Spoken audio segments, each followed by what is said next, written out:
Exodus 35. Exodus 35 inotaura panguva Moses paangabudisa vaIsraeri kubva kuEgypt.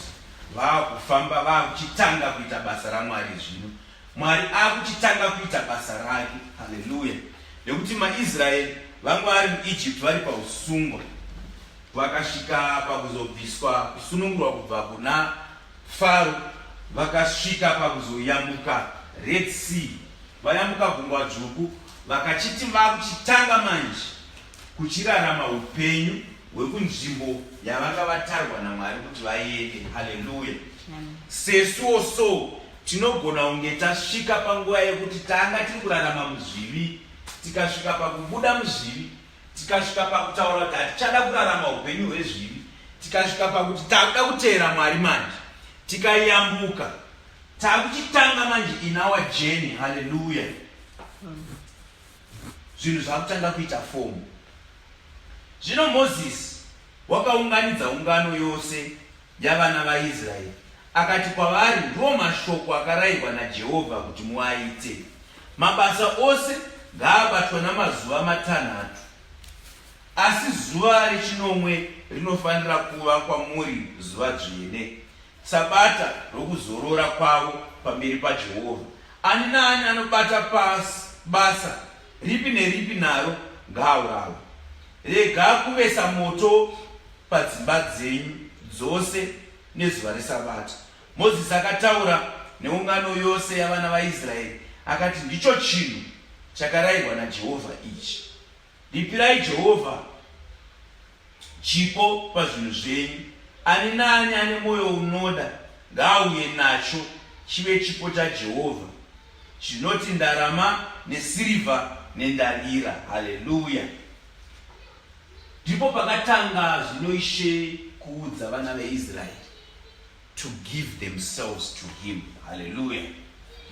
So apa panguva iyi Ishe vakataura nenyaya yesabata. Tichazobata nyaya yesabata tichitsanangura even neconfusion iripo kuti isusu sevanhu vari mu dispensation, vari mu New Testament, vari mu the New Covenant yaJesu Kristu yakaparidzwa zvikuru naApostle Paul, tichiri kutemerwa here kuchengeta sabata. Haleluya. Panguva iyi sabata yakaropafadzwa. Mwari vakati hakuna anofanira kushanda pasabata, hakuna anofanira kana kubatidza moto chaiwo mumba make, hapana anofanira kubika. Vanga vasingatobike pasabata. Vanhu vaibika on a Friday before the sun went down, vobika zvavachadya musi wesabata. Kana yanga iri mana, vainhonga mana yemusi iwoyo. Vanhu vaiswera vakagara pasi.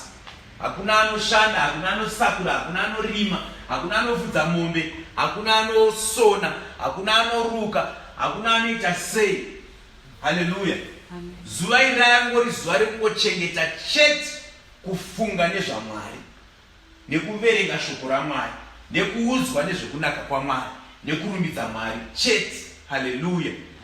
Asi isu sevanhu vakagamuchira Ishe Jesu Kristu takasvitswa musabata rekuzorora muzvivi, sevanhu vanoparidza kurarama upenyu husina chivi. Haleluya.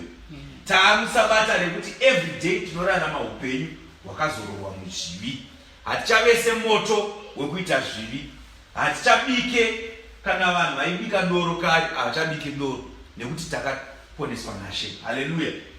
Kana zvese zvataimboita kare, mabasa ataimhanya-mhanya, vamwe vaenda kunoba havachaite zvekuba, vamwe vaiuraya havachaurayi, vamwe zvakasiyana-siyana zvakasiyana. Haleluya.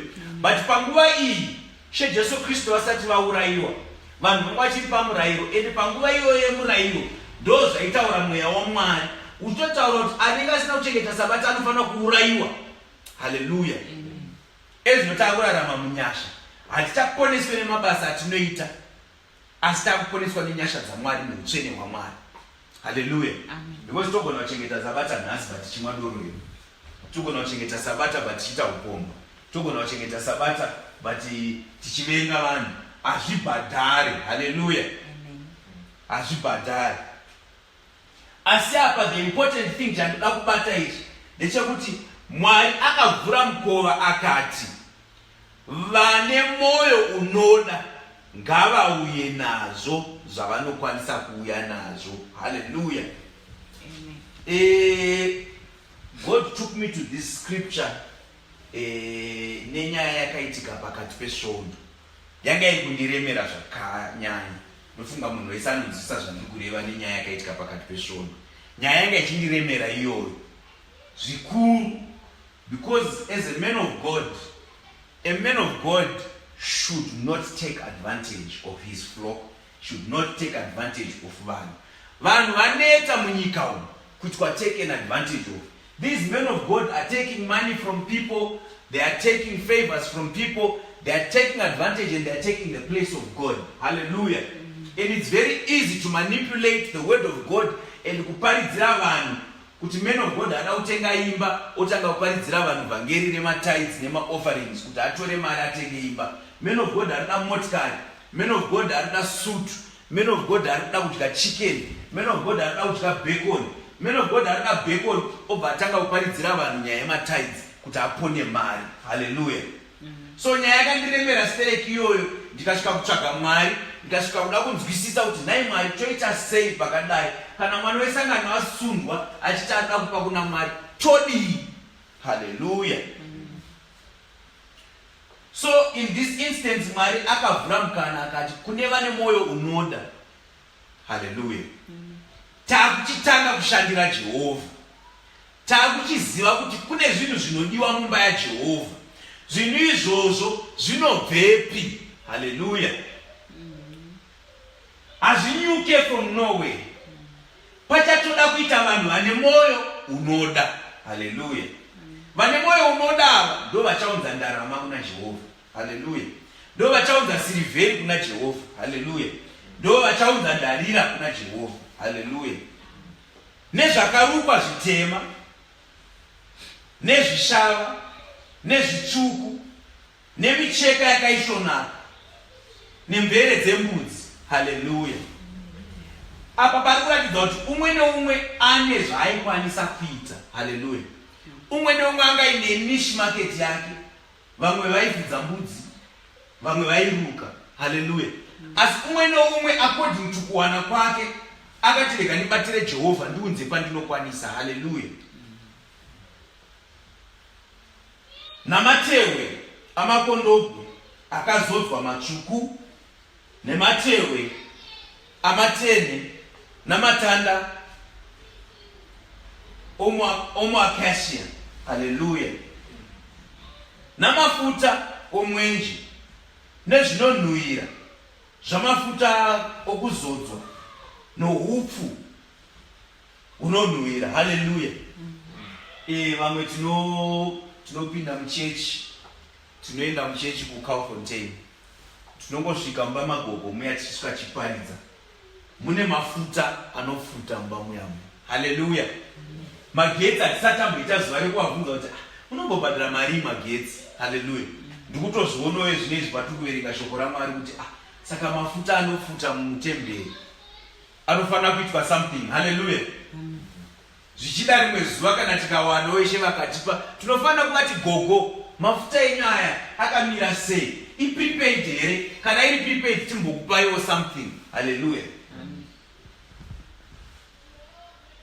Nezvibwe zveonikisi nezvibwe zvekuisa paefod namahombodo yechipfuva. Hallelujah. Pakuchida manje Ishe vakutisvitsa mudimension iri different from where we were. Where we are now realizing kuti taakuchitanga manje Midrand, taakuchitanga church. Hallelujah. Kwakutoziva kuti pachada pulpit. Hallelujah. Kwakutoziva kuti pachada macheyawo, macheya ezvinezvi takawana nzvimbo yedu yakanaka stereki nemacheya. Hallelujah. Pakuchida kuziva manje kuti pachada zvakadai, pachada ma-instruments, pachada ma-microphone, pachada zvakadai, pachada zvatinenge tisina zvacho, pachada vanhu vanosungwa kuzviita. Hallelujah. So God is just showing us kuti no, hachisi chivi kuti mwana waMwari afunge kupa kuna Jehovah. Kana painewo makastodian akatendeka. Hallelujah. Because it also speaks to stewardship. Because handifunga kuti Moses anga ari munhu wekuti vanhu vakaunza mateo vati iri dewe rakanaka rikariswe kutende kwangu. Hallelujah. Moses aiziva kuti izvi hazvisi zvemutende rangu, izvi ndezvemutende raJehovha. Haleluya. Ende kwakunzwisisawo manje kuti basa raMwari rinofamba sei. Pachada kutakurwa vanhu.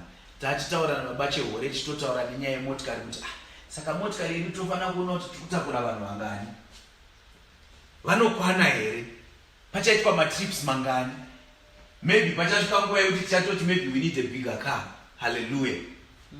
Takutarisa zvese izvozvo. Ko ivo vanhu vari kuuya muchechi ava vanoenda kubasa here? Chii chatinokwanisa kuvaitira kuvabatsira? Vamwe vachada kutsvagirwa mabasa, vamwe vachada kutsvagirwa hupfu. Haleluya. Vanga vachitaura kuti pamwe mota inogona kupedzisira yacho ambulance. Haleluya. Vamwe vanhu uchatonzwa kuti mwana arwara ada kutakurwa kuendeswa hospital. Haleluya. Kana kuti pamwe munhu somebody is about to give birth, hapana ambulance, totakura munhu. Haleluya. Ko iyo petrol yacho ichabva kupi? All those things were being addressed nemharidzo iyi. Haleluya. Varume vose pakati penyu vane moyo yakachenjera ngavauye vaite zvose zvakarayirwa naJehovha. Haleluya. Saka muri kuona kuti moyo wakachenjera unotuma munhu kuti aite zvinhu zvakadaro.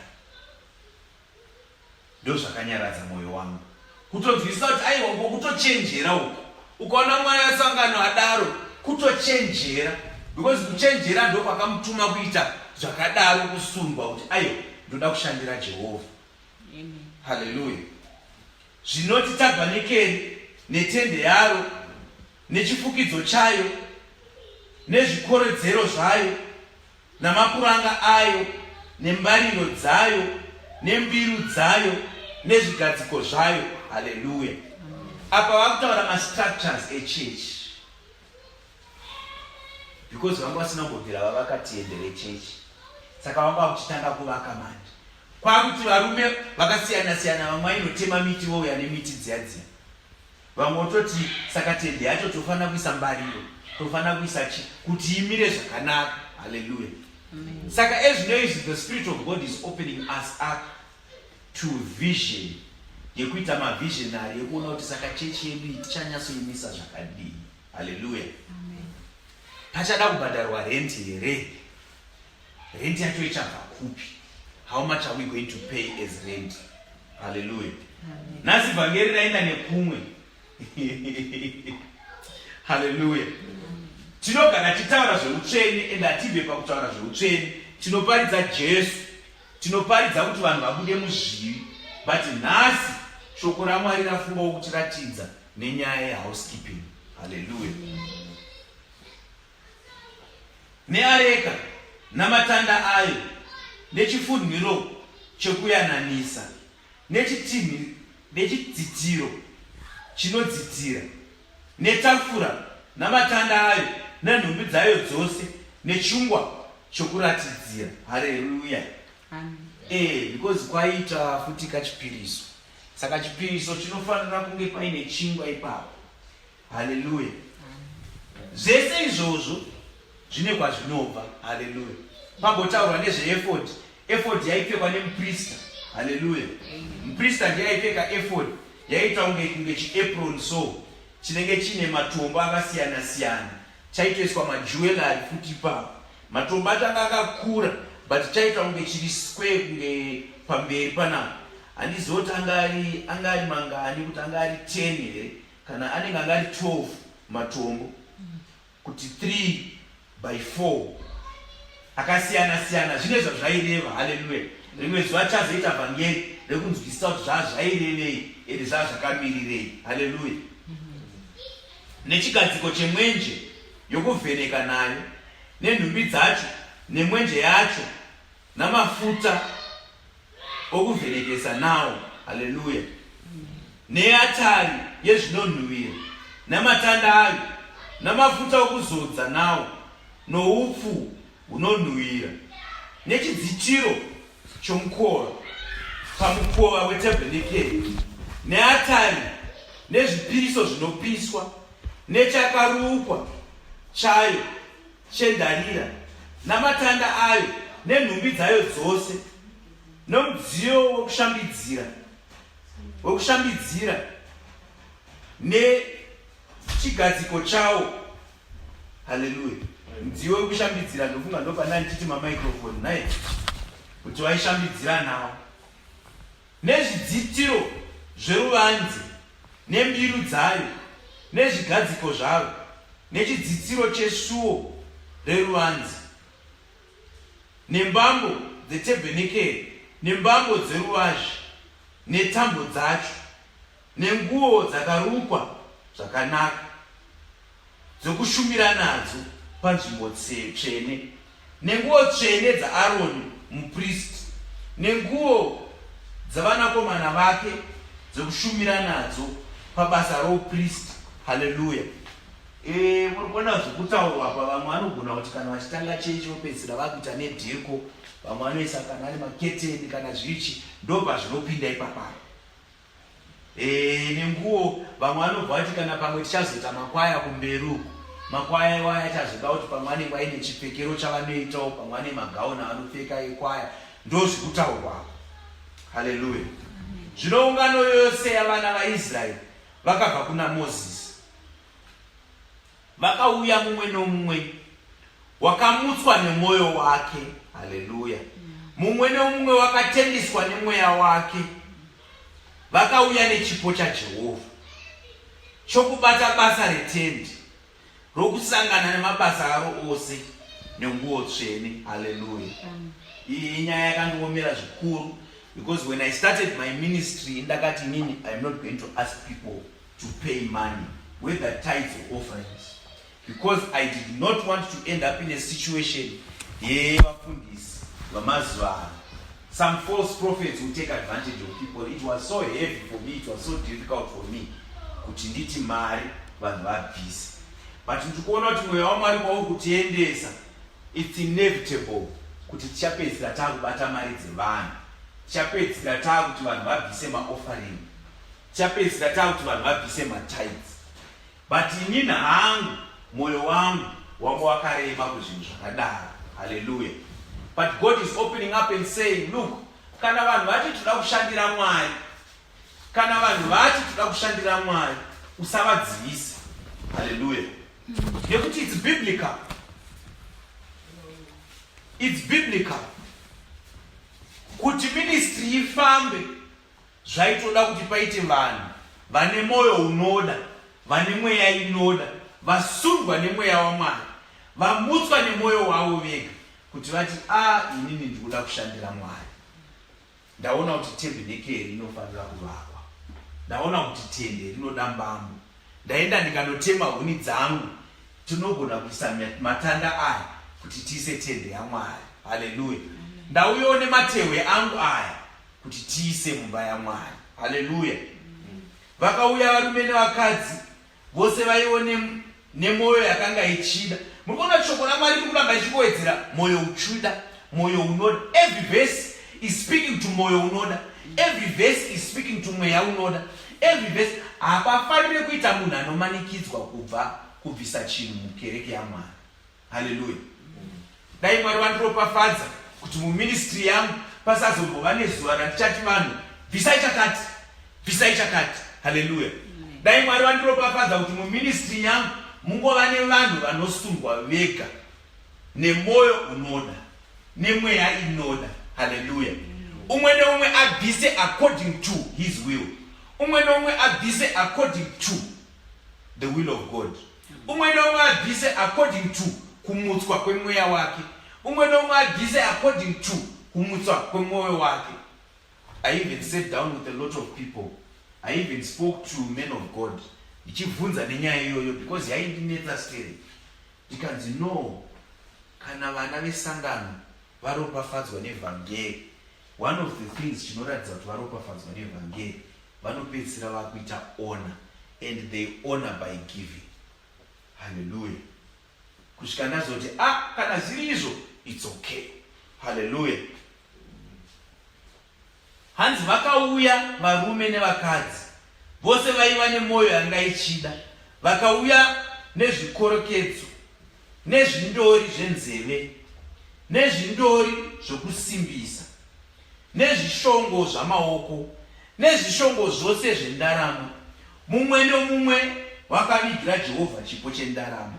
Muri kuona kuti vanhu ava hakuna kunzi vanhu ava they had things in excess.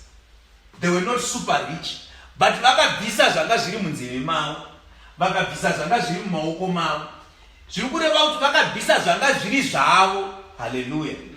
Vakabvisa zvanga zviri pavari, vakasarudza havo kuti zviri nani kuti instead of me wearing earrings, instead of me having bracelets, instead of me having gold chains, let me take them off and give them to God.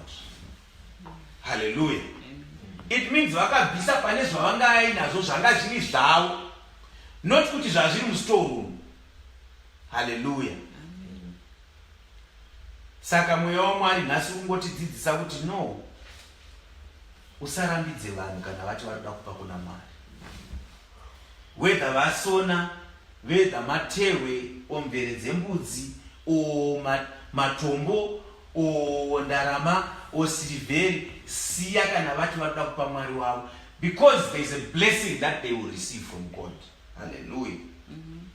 Mumwe nomumwe waigona kuripa chipo chesirivha nechendarira wakauya nechipo chaJehovha.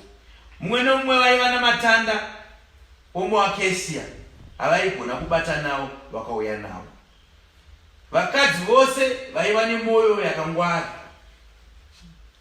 vakaruka namaoko avo, vakauya nezvavakaruka, zvaiti zvakarukwa zvitema nezvishava nezvitsvuku nemicheka yakaisvonaka. Hallelujah. Hanzi vakadzi vanga vaine mwoyo yakangwara, vakaruka. Hallelujah. Kuruka uku ndiri kuona vanhu vane mwoyo wakangwara vari vanhu vanogona to come up with plans, with business plans. Vanogona kuruka madhira avo. Endi kana nchiti madhira handisi kutaura zvinhu zviri shade zvakaipa zvinokunyangadza Jehovah. Ndikureva kuruka as in come up with a plan to be profitable. Hallelujah. Kune mabusiness atinoita isusu kuti tiraramise mhuri yedu. Asi kune another dimension yekusungwa yekuti unogona kupinda into business uchiti inini business iri ndoda kuriita to finance the work of God. Ndozvandiri kunzwa zvichitaurwa mumwoyo mangu. Kuti kune zvimwe zvinhu zvaunogona kutoita kuti apa this transaction iyi handisi kuibata iyi. I'm going to get into this transaction and whatever profit I make from this transaction ndikuendesa kuna Mwari. Hallelujah. Vakadzi vose vakanga vamutswa nemwoyo yavo kuva vakachenjera, vakaruka mvere dzembudzi. Hallelujah. Yadzoka futi, muri kunzwa every verse ringotaura kumutswa. Hallelujah. Ende vakachenjedzwa. Hallelujah. Saka zvikuru kuti pane uchenjeri huripo hunokutuma kupa kuna Jehovah. Hallelujah. Navakuru vakauya nezvibwe zveonikisi nezvibwe zvekuisa paefod napahombodo yechipfuva zvanandimbotaura zviya zviya, nemiti inonhuhwira namafuta ekuvhenekesa nawo nezvekuzodza nazvo noupfu hunonhuhwira. Vana vaIsraeri vakauya nemwoyo yavo nezvipo zvekupa Jehovah. Murume mumwe nomumwe nomukadzi mumwe nomumwe waitendiswa nemwoyo wake kuti arivigire zvokubata nazvo basa rose ranga rarayirwa naJehovah kuti riitwe naMozisi. Zvino Mozisi akati kuvana vaIsraeri, tarirai, Jehovah wakadana nezita rake Bezereri mwanakomana waUri, mwanakomana waHuri, worudzi rwaJudha, akamuzodza nomweya waMwari ave neuchenjeri nokunzwisisa nekuziva kwose nekugona marudzi ose amabasa. Hallelujah. Kuti afunge mano ohumhizha nokubata nendarama nesirivha nendarira. Hallelujah. I want to thank the Lord for what I am about to say. Hameno kana muri kuona zvandiri kuona kuti Moses akafara pakusvika pakunamatira nekuzodza. Hallelujah. Bezareri mwana wa Uzi, mwanakomana wa Uri, mwanakomana wa Huri, werudzi rwaJudha. Haleluya. Akamunamatira akamupa anointing yeumhizha. Haleluya. Yekuti anzwisisi. Haleluya. Anzwisise nzira dzekufinansa kingdom. Muri kuzvinzwisisawo manzwisiro andaita. Akamublessa kuti akwanise kuvhurika pfungwa dzake, kuti akwanise kubata mabasa eumhizha, kuti akwanise kufunga nzira dzekublessa kingdom. I always say I love how God confirms the things that we do here. Sometimes we do things led by the Spirit of God. Zvisingaonekwe nevanhu kuti we are led by the Spirit of God. But tinozopinda mumharidzo, tozopinda muvhangeri, tozopinda mushoko raMwari, then it's confirmed. Hallelujah. If you all remember what tatanga say service yedu. If you remember, pane munamato wandakumbira. Hallelujah. Zvakumeka sense manje. What the Spirit of God was saying. Hallelujah. That blessing of the anointing that we prayed for someone as we were starting. Hallelujah. Those messages. Hallelujah. Zvokupozoshamisika kuti zvinhu zvake zvinofamba sei, ko sei ari kuvhurika, zvimwe zvinhu zvaangafanira kunge asingagoni kuita zvaangoitika. It's the blessing of God. Hallelujah. Ndosaka uchinzi uchenjeri because unokutuma kuita zvinhu zvinozokunzira kukuvhurira kwakadai so. Hallelujah. Nekuveza mabwe anoiswa mukati, nokuveza matanda, nokugona kubata mabasa ose oumhizha. Hallelujah. Akaisa mumwoyo make uchenjeri wokudzidzisa vamwe. Iye naHoriabhu mwanakomana waAhisamaki worudzi rwaDhani. Hallelujah. Saka blessing yatachitaura inogona kutozosvika pauti munhu otozopedzisira atone ministry yekuti akudzidzisawo vamwe kuti munoziva so, ngatibatirei Jehovah. Inini kana ndichibatira Jehovah ndinodai ende vakazondiropafadza zvakadai. Kutopedzisira wakutoita advisor. Hallelujah. Kuti kana vanhu vakuya muchechi vachiti toda kupa kuna Jehovah, toda unopedzisira wanzi iyoyo kana muchida tichambozidedza baba chehore vasumuke vambotaura. Potomboita nguva yemuservice yekuti baba chehore vanosumuka kutanga kutaura muservice. Kuti when it comes to giving to God, you give this way, you give that way, you give this way. Panguva ino tinoda zvakati nezvakati, tinofanira kuita zvakati nezvakati, uye Mwari vachatiropafadza zvakati nezvakati. Ini pandakapa zvakati nezvakati, moyo wangu nananzwa zvakati nezvakati, asi zvakazoitika zvakati nezvakati. The man of God said a prayer, ndikanamatirwa, and after nanamatirwa upenyu hwangu hwakachinja ukaita zvakati nezvakati. Hallelujah.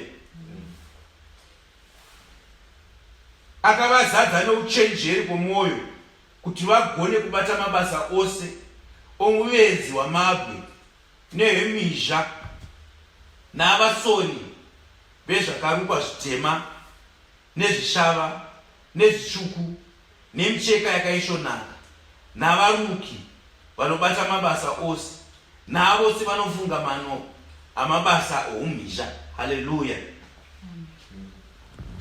Inini maonero andiri kuita ndeyekuti Jehovah vaona zvakaitika pakati pewiki. Hallelujah. Vaona zvakaitika pakati pewiki, Jehovah akafara nazvo. Hallelujah. Vafara nazvo Jehovah vari kutaura zvino the returns and the rewards of what happened. Hallelujah. Because honestly, when I got this scripture, yakamboparidzwa kuchurch before, but payakaparidzwa this part yandiraverenga iyi handina kuinzwa, or ndinda ndisingaremember, but it's so relevant and it's resonating with me right now, exactly fitting and befitting to where we are, where God says vana vaIsraeri yava nguva yekuchidai, but panozoitwa singled out one man angaita something chaangaita kusvikira munhu waMwari amunamatira amunamatira munhu iyeye akaropafadzwa. Aropafadzwa akavhurika pfungwa. Avhurika pfungwa akakwanisa kuzoita zvakadai. Hallelujah. I want to thank the Lord because I really feel that God was speaking to us with His Spirit, and God was just explaining that He has accepted the gift. Not only did He accept the gift, but God is pronouncing a blessing upon someone's life. Endewo kana Mwari vakaropafadza munhu nekuda kwekubata kwaaita muimba yake, hatifana kumuitira godo, hatifana kumutsamwira, tinofana kupembera. Hallelujah. Tinofana kupembera tichitenda Mwari nekuti Mwari arangarira mumwe wedu. Hallelujah.